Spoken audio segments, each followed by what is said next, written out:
The village of Kariaga vanished on a single night in January of 1871.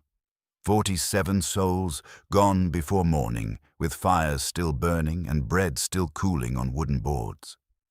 I was the first outsider to arrive, and what I found in that snow changed every understanding I carried about the world. My name is Dmitry Sergeyevich Volkov. I was born in the city of Tobolsk in 1841, the son of a military surveyor, and I followed my father into that same profession as a young man. By 1871, I'd spent the better part of 12 years traveling through Siberia on behalf of the Imperial Geographic Society, mapping river tributaries and recording settlement populations across the Yenisei Basin. I had crossed frozen lakes in temperatures that turned breath to ice before it left your mouth, and I had navigated blizzards that erased every landmark in white. I had camped in temperatures where the trees themselves cracked in the night like gunshots. None of that prepared me for what happened in January of 1871, and nothing since has allowed me to sleep without some portion of my mind returning to that settlement, and the thing I eventually understood had visited it. I am writing this account now, in the winter of 1909 at the age of 67, from my house in Yeniseisk, where I have lived in retirement for 14 years. I have told this story to no one except my wife, who passed in 1902, and one colleague who dismissed me as a man broken by too many winters in the East. I do not write it for acceptance. I write it because I am old, and because the thing that happened in Kariaga happened to real people who have never been accounted for, and because silence about such things serves no one. I will tell this as plainly as I know how. The assignment came to me in November of 1870. The Society wished to update census records for several Evenki settlements along the Podkamenaya-Tunguska tributary, including a settlement called Kariaga, which previous surveys had placed at approximately 47 individuals, primarily trappers, fishermen, and their families.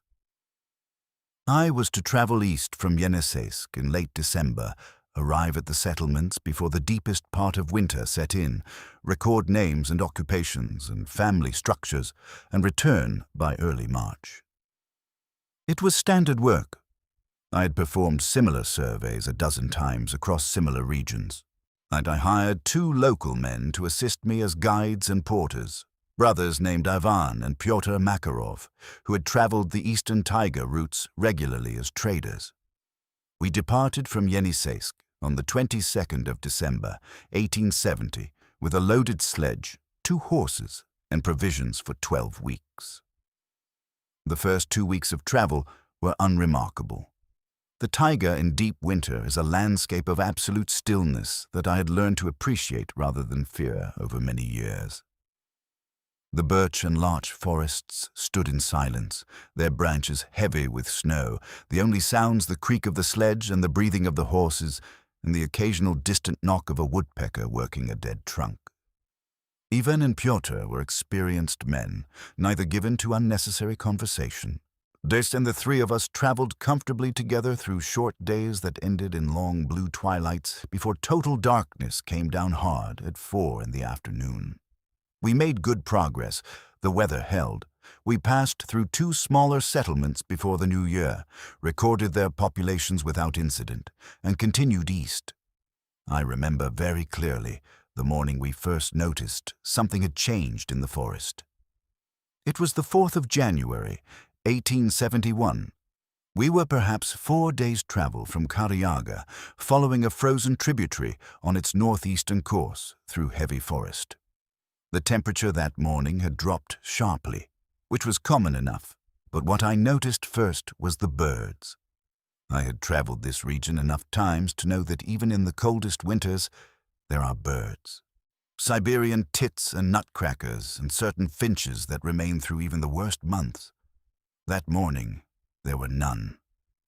The trees stood utterly silent, no movement in the branches, no sound from the canopy.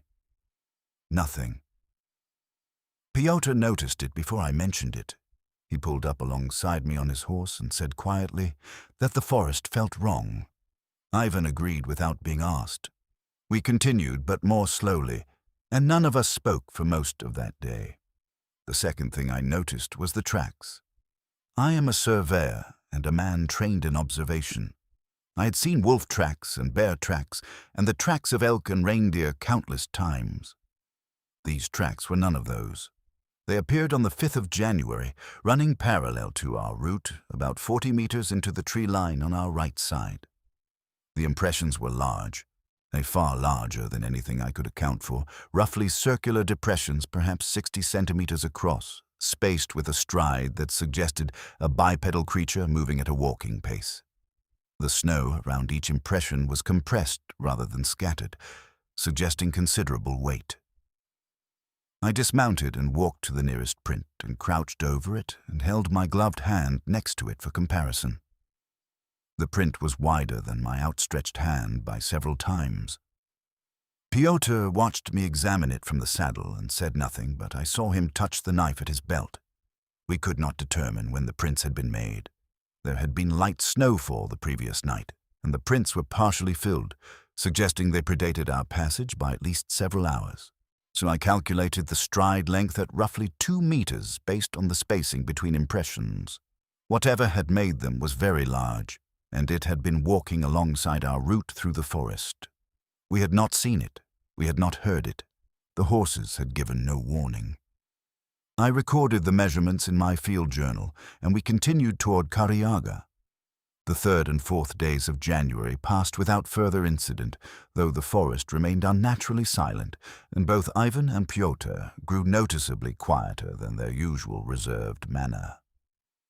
On the evening of the 5th, we made camp in the shelter of a granite outcropping alongside the frozen river, built a good fire, and ate our evening meal. I was writing in my journal when Piotr, who had taken the first watch, he came inside the tent and said that he had heard something moving through the trees to the north of our camp. He described it as a sound like heavy timber shifting, a rhythmic, concussive sound with no regular interval, coming from roughly 200 meters distant. I went outside with him and listened.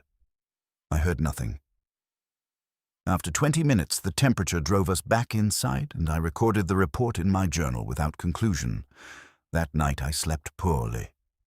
Not because of fear exactly, but because of a sense of attention. The sensation that something outside the camp was paying careful attention to us. I had felt this occasionally in the deep wilderness before, usually in proximity to large predators, and I had learned to trust it as a real signal rather than imagination. I kept my rifle at hand through the night. We reached the area of Kariaga on the morning of the 7th of January. I say the area because when we arrived at the position where my maps indicated the settlement should stand, we found the settlement intact but empty. The structures were all present. 6 permanent winter structures built in the traditional Evenki fashion with thick log walls and sod roofing, plus 2 storage outbuildings and a large drying rack used for fish and furs. A communal fire pit at the center of the settlement. A waterhole cut through the river ice nearby. Everything in place. Everything as it should be, with one difference. There was no one there. I rode through the settlement twice before dismounting. The silence was absolute. Ivan and Piotr remained mounted, their horses stamping nervously in the cold. And I tied my horse to the drying rack and entered the nearest structure. Inside I found a scene that has remained in my memory, without diminishment, for 38 years. A fire burning in the central hearth, reduced but still producing heat, suggesting it had been tended within the last several hours at most. A cooking pot suspended above the fire, its contents still warm, a fish broth of some kind. 3 sleeping platforms along the walls, with blankets arranged as though recently vacated. Boots placed neatly near the entrance, which struck me as deeply strange because the temperature outside was well below freezing, and no one in the Siberian taiga leaves their shelter without boots in January. Personal belongings arranged normally. A carved wooden toy placed carefully on one of the sleeping platforms, and I stood in that room for a long time. I checked each of the remaining structures in turn. All were the same. fires burning or recently extinguished, food at various stages of preparation, clothing and tools left behind. In one structure, I found a partially completed repair to a fishing net, the needle still threaded, the net draped across a man's seat as though he had set it down for a moment and walked away. In another, I found a meal half-eaten at a low wooden table, the bowls still containing food, spoons resting in the bowls. I found rifles and hunting knives and all the tools a settlement requires for winter survival, none of which had been taken. 47 people had left this place with nothing. I walked the perimeter of the settlement and examined the snow carefully. There was no large-scale departure trail. But in the loose snow surrounding the structures, I found footprints, many overlapping, suggesting normal settlement activity over recent days. But these trails circled and crisscrossed and returned. They did not lead away in any single consistent direction. What I found instead, on the northern edge of the settlement, was the other kind of trail. It was unmistakable. A path of destruction ran northward from the settlement into the forest. Not a trail in the conventional sense, but a channel of compressed and broken ground, as though something of immense weight had walked through the trees without regard for obstacle. Young birch trees snapped at the base. Older larch trees with trunks 30 centimeters across leaned or cracked where some force had pushed through them. And the snow along this path was compressed to a depth that suggested enormous weight, and the stride pattern, though partially obscured by the destruction, matched what I had observed on the 4th of January. Large, bipedal 2-meter stride. The path was wide enough for 2 horses side by side. It led north into the deep taiga and did not return. I stood at the edge of that path for a long time. The cold was fierce, well below -30 degrees, and even with my heaviest coat, I felt it settling into my bones. Ivan and Pyotr came up beside me. Neither of them spoke. Pyotr crossed himself slowly, which I had never seen him do in all our years of working together. Ivan stared north along the broken trail with an expression I can only describe as a man who has confirmed something he had hoped not to confirm. And I asked him what he thought had made the trail. He said he did not know, but that his father had once told him about a thing that walked through the taiga in deep winters, when the cold was especially severe, a being that the old peoples of the forest had various names for. He said his father had told him the old peoples believed it came out of the far north when the cold drove it south, and that it ate whatever it found, and returned north again when the hunger was satisfied. He said this as flatly and simply as he might report the weather, and then he turned and walked back to the horses. I recorded everything in my journal. We needed to establish what had happened to the people of Kariaga. I could not simply leave without documentation. I made camp within the settlement itself, using the largest structure as our base. And I spent the rest of that day conducting a thorough survey of every building and every piece of ground within the settlement perimeter. I found no blood. I found no signs of violence to the structures themselves. I found no evidence of fire or conflict. I found personal letters and religious icons and the small accumulated treasures of ordinary lives, all left behind. I found an infant's cradle in one of the structures. I wrote in my journal that evening that I was at a loss for any rational explanation. The settlement showed no signs of evacuation in response to threat. There had been no time to pack supplies or dress for the cold. The fires had been burning. The food had been cooking.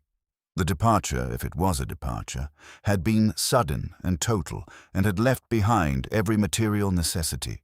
And I wrote also that the trail to the north was unlike anything I had previously recorded in my years of survey work, and that whatever creature had made it was of a scale I could not account for based on my knowledge of Siberian fauna.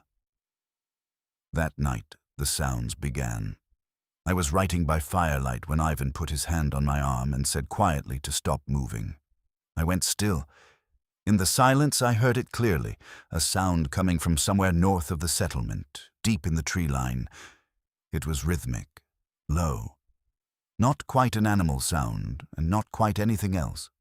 A series of slow, concussive impacts, like something large shifting weight from one foot to the other in the frozen snow, each impact separated by several seconds. It was not rapid. It was patient. It reminded me of the sound a large bear makes when it stands upright and shifts position, but amplified to a degree that suggested a mass far beyond any bear. The horses were tied in the rear of the structure.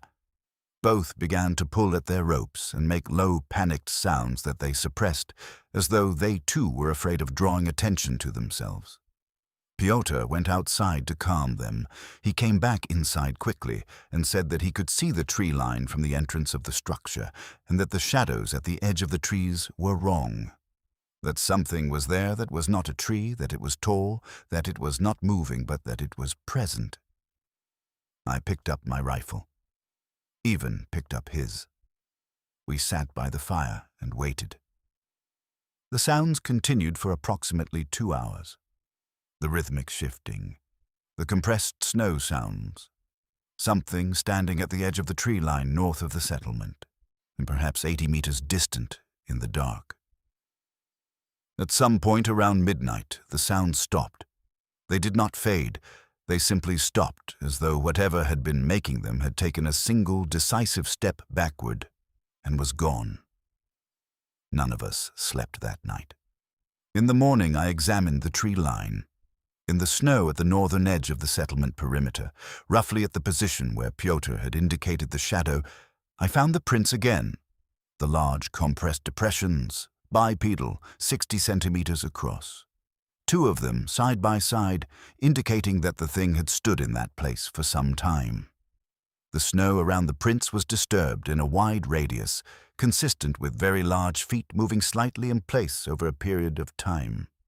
And ahead of those prints, leading back north into the broken trail, so a single series of departing impressions. Whatever it had been, it had stood at the edge of the settlement through most of the night and watched our fires. I stood there in the sharp morning cold and understood, with full clarity, that we were being observed by something that was deciding what to do with us. I sent Ivan back along our route to the nearest settlement, 2 days southwest, to seek additional men and to send word to Yeniseisk of what we had found at Kariaga. I stressed in the message I gave him that we needed anyone who had knowledge of the old Evenki traditions regarding large creatures in the deep taiga. Piotr remained with me. We did not discuss what we had heard and seen the previous night, but we maintained the fires in several of the structures to create the appearance of occupancy, and we divided watch duties so that one of us was always outside scanning the tree line. On the second day after Ivan left, I found the new prints. They were not to the north this time. They were to the east, at the far edge of the settlement, where a storage structure stood closest to the tree line. The prints came from the east, circled the storage structure twice, and returned east. Something had walked around the building slowly. The stride length matched all previous observations. Near the eastern wall of the storage structure, I found that one of the lower wall logs had been touched or tested in some way, the wood showing fresh pressure marks and slight compression consistent with a large flat surface, perhaps a hand or palm. Not pressing against the timber, the marks were approximately 2.5 meters from the ground. I measured them 3 times and recorded them carefully. Piotr looked at the marks without speaking. He was not a man given to expressions of fear. I had seen him walk calmly through situations that would have broken other men.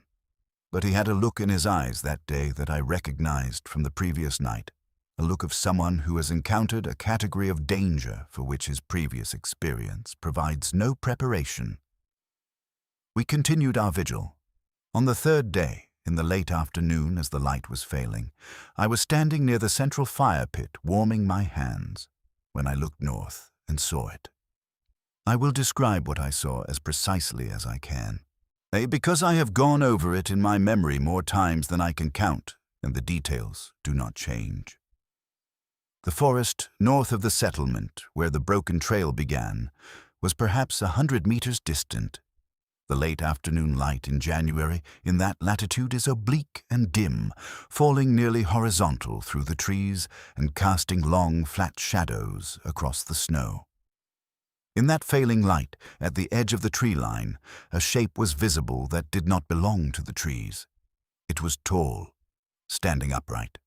The upper portion was visible above the snow-laden lower branches of the large trees at the forest's edge, which placed it at a height of at least 4.5 to 5 meters. The silhouette was broadly human in proportion, with a large rounded head and wide sloping shoulders, though the scale was wrong for any human being. It was not moving. It was standing at the tree line, visible between two large larch trunks, and it was facing in my direction. I did not move. I do not know how long I stood there. The light continued to fail. The shape remained where it was. I felt no impulse to raise my rifle because some deep part of me understood, with complete certainty, that the rifle would not have mattered. Then it stepped back, one step, and was gone into the trees. I went inside and sat down next to the fire, and did not write in my journal for a long time. When I finally wrote, I described what I had seen and recorded my estimated height and the distance and the light conditions, and noted that I had observed a bipedal figure of extraordinary scale standing at the northern tree line at approximately 4:30 in the afternoon of the 10th of January.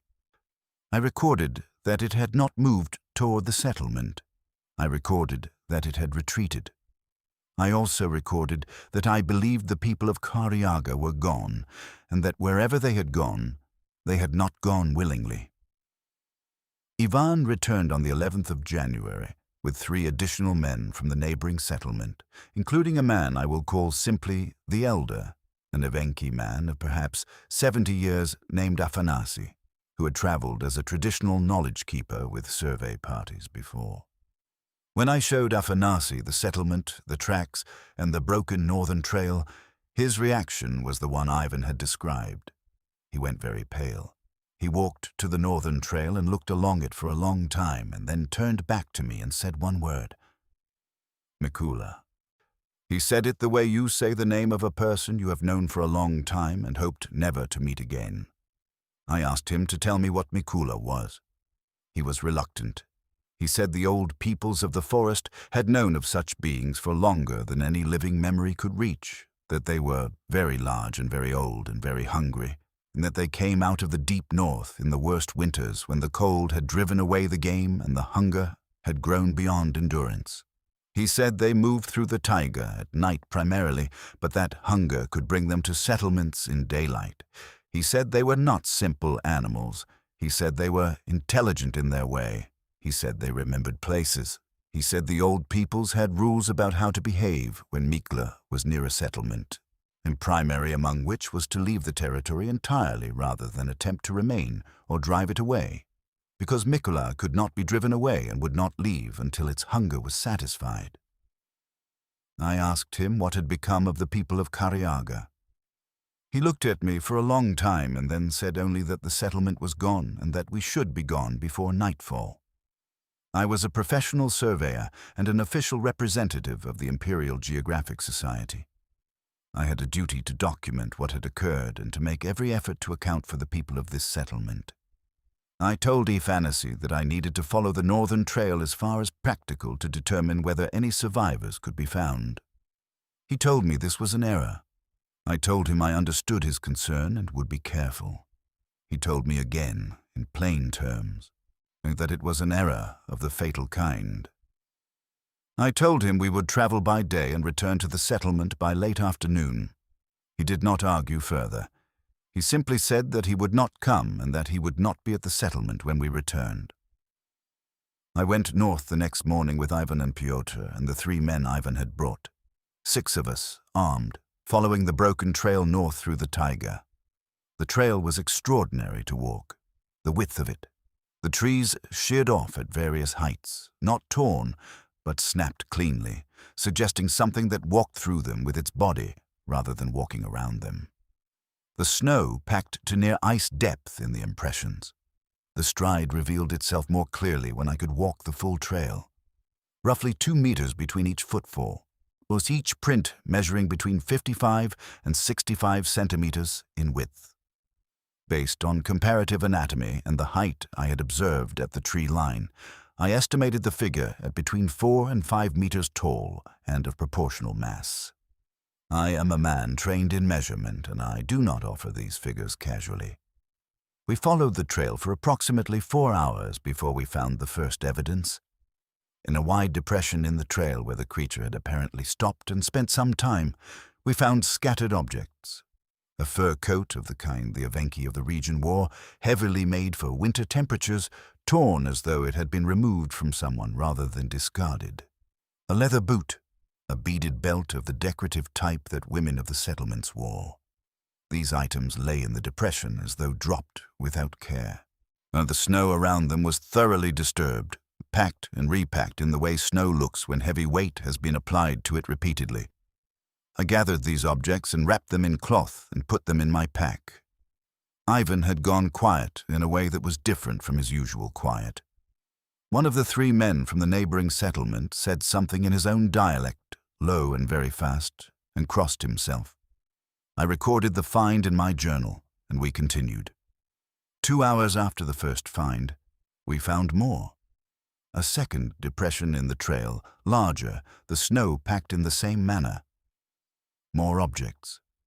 More clothing. I will not describe in detail what else we found in that depression because I do not believe it serves any purpose to describe it. I will say only that the evidence in that second depression was sufficient for me to conclude, so without any remaining doubt, that the people of Kariaga had not left their settlement alive. I stood in that depression in the forest for a long time. The cold was very deep. The sky was white and low, threatening weather. Around me the broken trees stood at their various angles, and the trail ran on northward into the taiga without end. Pyotr was the one who heard it first. He put his hand up, and we all stopped moving. In the silence of the deep winter forest, I heard what he had heard, the rhythmic, concussive sound from the settlement nights, but closer now, significantly closer. To the north of us, ahead on the trail, perhaps 200 meters, no more. The measured, patient sound of something very large shifting its weight in the snow, not moving toward us, not moving away, simply standing. I looked down the trail, and the trees closed it in on both sides. 200 meters of broken path, and at the end of it, in the shadow of the deep forest, I could see nothing clearly. But I could hear it, and I understood, standing there, that it knew we were there. It had known since before Pyotr heard it. It had probably been aware of our approach for the entire day. One of the 3 men turned and started walking back the way we had come, quickly and without explanation. A second followed him immediately. Ivan looked at me and Pyotr looked at me, and I looked north at the dark between the trees. I have thought many times about what I did next and whether I was right. A part of me wanted to keep walking north, to see it clearly, to have something definitive and accountable. A professional part of me was committed to documentation. But another part of me, in the part that had stood in the firelight, listening to sounds in the dark, and had seen the shape at the tree line, and had found what I found in those depressions in the snow, that part was very calm and very certain, and it said only one thing. It said, "Go." We left the trail and walked south. We did not run. Running in deep snow is exhausting and wasteful, and I did not want to exhaust ourselves. We walked quickly, steadily, maintaining a pace that could be sustained, and we did not speak. The sounds behind us continued for a time, the rhythmic shifting, and then stopped. I did not turn to look. I kept my eyes on the trail south, and I walked. We reached the settlement by late afternoon. Afanasy was, as he had said, not there. He and his companions from the neighboring village had taken their horses and departed, and the fires in the structures were still burning from the morning. We went inside the largest structure and built the fire up and sat together and did not speak for a long time. That night I wrote in my journal for 3 hours, recording everything I had observed and measured and found. I wrote in a methodical and clinical manner and tried to set down facts without interpretation. The tracks, the measurements, the objects found on the trail, the sounds, the sighting at the tree line, what we had found in the depressions. I described all of it in the language of a surveyor. I did not know what language would adequately describe what I believed had happened, but I used the language I had. We left Kariaga the following morning at first light and did not look back. The journey west to Yeniseisk took 17 days, and I spent much of it in a state of internal revision, turning the events over and over, looking for the explanations I'd been trained to find. A natural predator of unknown species that had recently arrived in the region. A rare form of collective abandonment driven by some environmental event. The tracks made by multiple animals whose prints had overlapped to create the appearance of a single large bipedal track. I constructed each of these alternative explanations with care, and then I walked through them carefully and found the places where they did not hold. When I arrived in Yeniseisk, I submitted my official report to the local administrative office as required. I documented the absence of the Kariaga settlement population, the abandoned structures, set in the physical evidence of a large creature trail leading north. I recorded my measurements. I submitted the clothing items found on the trail as evidence. I recommended a formal investigation by the appropriate authorities. The administrative office filed my report and noted it for forwarding to the appropriate departments in St. Petersburg. I never received any response. I made 3 written inquiries over the following 2 years and received no reply to any of them. When I attempted to follow up through contacts at the Imperial Geographic Society, I was told that the matter had been reviewed and determined to have no outstanding investigative necessity. I asked what conclusion had been reached regarding the fate of 47 missing persons. I was told that the matter had been resolved. I asked how it had been resolved, and I received no answer. I returned to the taiga on survey assignments over the following decade, but I never traveled east of the Podkamenaya Tunguska tributary again. I requested this restriction formally, and my supervisors, who had read my report, granted it without discussion. I think often about the people of Kariaga. The boots left near the door, the bread cooling on the board, the net draped across a man's seat as though he had set it down for one moment. The carved wooden toy on the sleeping platform. I think about the fact that no formal record exists of what happened to them, that their names appear in previous census records and then simply stop, and that the settlement of Kariaga is listed in subsequent Imperial Geographic Society records as abandoned due to population relocation, which is a bureaucratic way of saying that the question of where 47 people went was not one that the Empire wished to ask. I understand why that decision was made. I even understand the logic of it. Some knowledge, once admitted, changes the map permanently. It says that the wilderness is not empty, that the things the old peoples of the taiga have described for generations are not metaphors for natural dangers or failures of reason. That something very large and very old and very hungry walks through the deep forest in the coldest months and has done so for longer than any written history records, and that the human settlements at the forest's edge are not safe merely because they are not yet in its path. I understand all of that, and I understand why no official entity wished to put its name to such a conclusion, and I'm putting my name to it now, for whatever that is worth. What I saw in January of 1871 in the Siberian taiga east of Yeniseisk was not explicable by any natural science known to me in a professional lifetime of study. What I found on that northern trail was not explicable by any theory of animal behavior I had encountered. And the thing I saw at the tree line, standing in the failing light, looking at me across 100 meters of frozen ground, was not any creature that appears in any catalogue or classification system maintained by the Imperial Geographic Society or any other institution I have knowledge of. It was very large, it was upright, and it knew, in the way that only patient and intelligent things know, that I was looking at it. Some territories belong to older things than us, so if this is not a statement of philosophy or folklore, It is a statement of professional observation made by a man who measured what he found and recorded what he saw, and has not had reason to revise his conclusions in 38 years. I leave this account where I found the settlement, in place, intact, with the fire still burning.